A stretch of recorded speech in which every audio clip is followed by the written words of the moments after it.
What's up, guys? Welcome back to another episode of BellsRides. I'm Belle. If you're new to the channel, please consider subscribing, hit that like button, and the bell notification for our next ride.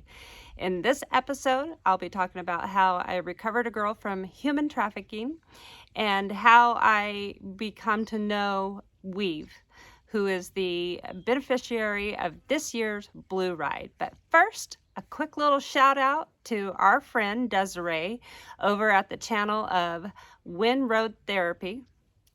She's badass. She's a retired law enforcement officer for NYPD, and she donated $100. So thank you so much. Also, she will be joining us on the Blue Ride, so she already has her ticket all in hand and good to go. And lastly, she has agreed to bless the ride. So I'm super stoked about that. That is so cool. Thank you so much, Desiree. You know I love you to the moon and back. You're my blue sister, and I love you. Thank you so much. Now back to this episode of a little story, how I recovered a girl from human trafficking and how Weave was a part of that. Stick around and enjoy the ride. This is where we enjoy the ride. So come on, let's go.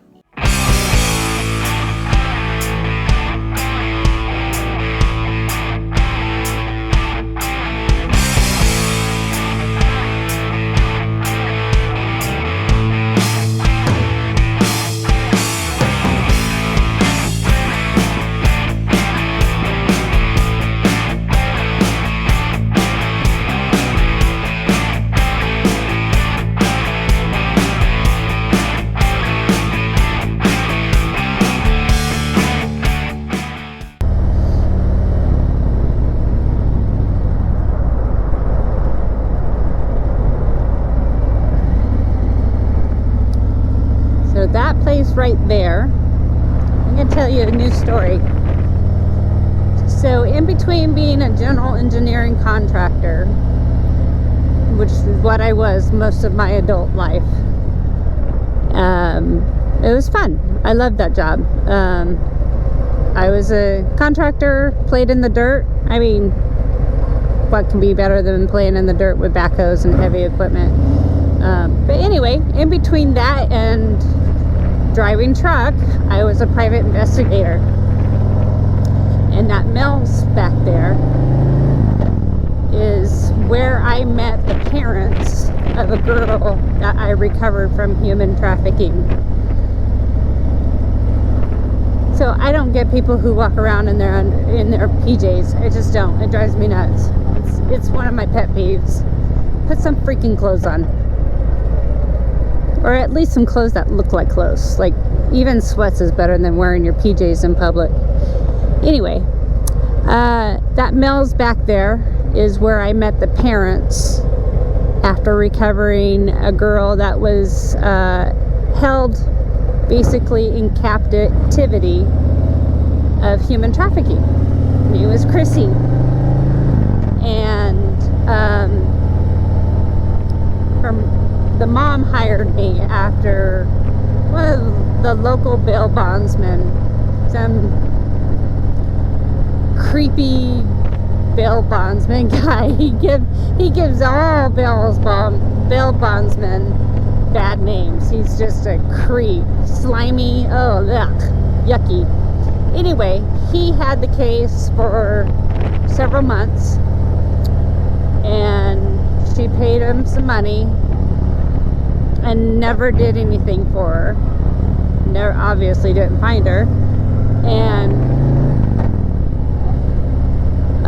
I charge her $1 just to make it official. $1. And I hit the streets on a case from prior to that of a girl that went missing, and I volunteered for. I met this lady, and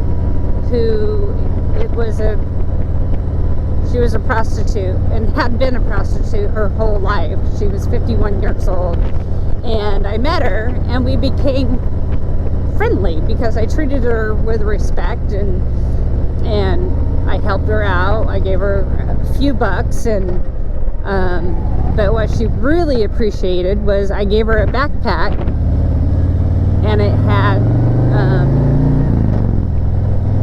tampons in it, and baby wipes, and deodorant, and hand sanitizers, and a couple bottles of water, and bath soap, and a washcloth, and a hand towel. So at least, you know, out on the street you could get cleaned up. And and some bandages. She had a really big, ugly sore on her shoulder that was infected, and so I gave her some bandages, and I put it in one of those drawstring backpacks, and she was really grateful for it. And when I got the case for Chrissy,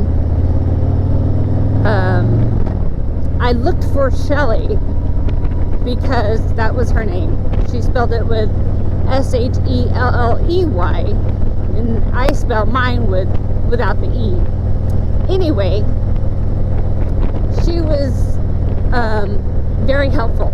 I showed her a picture of Chrissy, and she said, "Hey, that's my friend, Chrissy." And I said, "So you know her?" And she said, "Yeah." And I go, "Can you take me to her?" She goes, "Nope, can't do that. Sorry, those people are crazy." I go, "Come on, man. Her parents hired me to find her."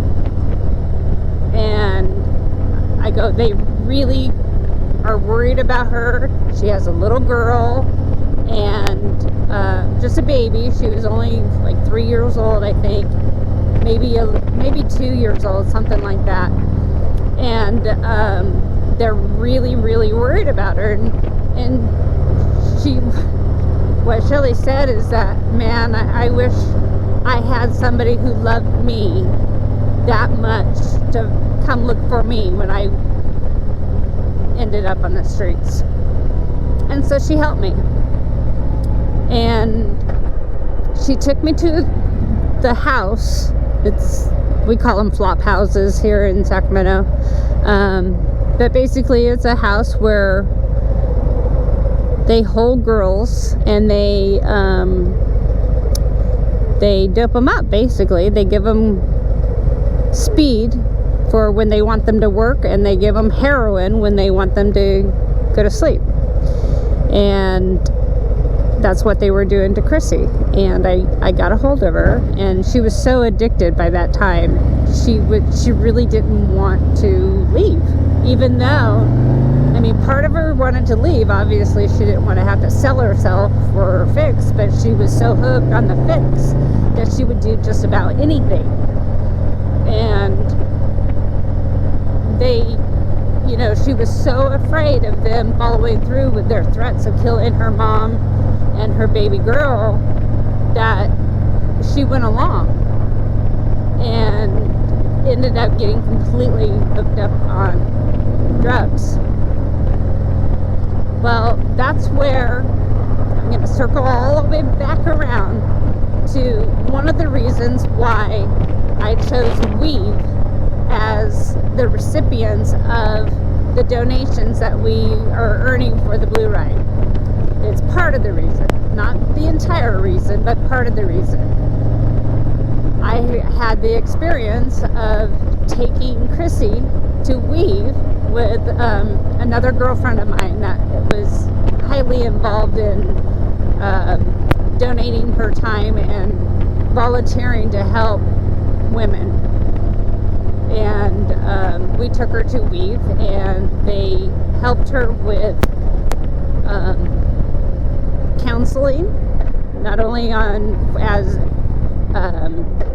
being addicted to drugs, but also as a victim of a horrific crime. And so they did an amazing job with her, and she got clean. She went back to school. She's had her baby with her.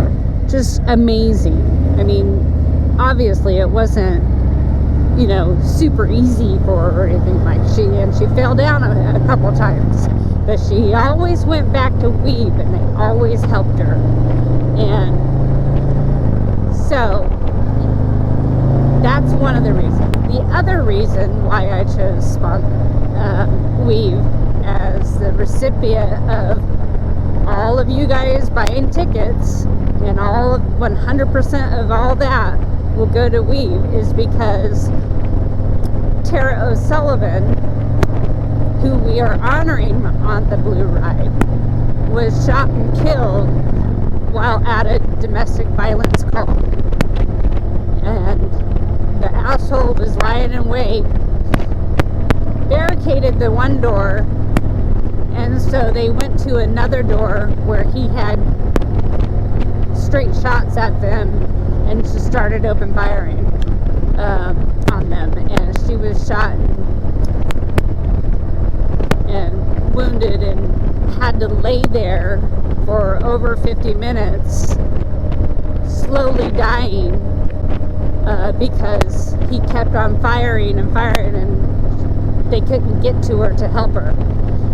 And because one of the other things that Weave does is they help women of domestic violence. So it's not just the human trafficking aspect of the organization, but it's also domestic violence. The third reason is one of my best friends. I've known her since 1992. We've been best friends ever since. She was in my wedding. She was there in my hospital room when my baby was born. We've been through a lot together. Her dad tried to kill her a long time ago, long before I met her, and we've helped her. And so they've been around forever. It's an organization I trust. The money really goes to real people who really need their help. So that's another reason why I chose Weave. But I hope you enjoyed it, and until next time, enjoy the ride.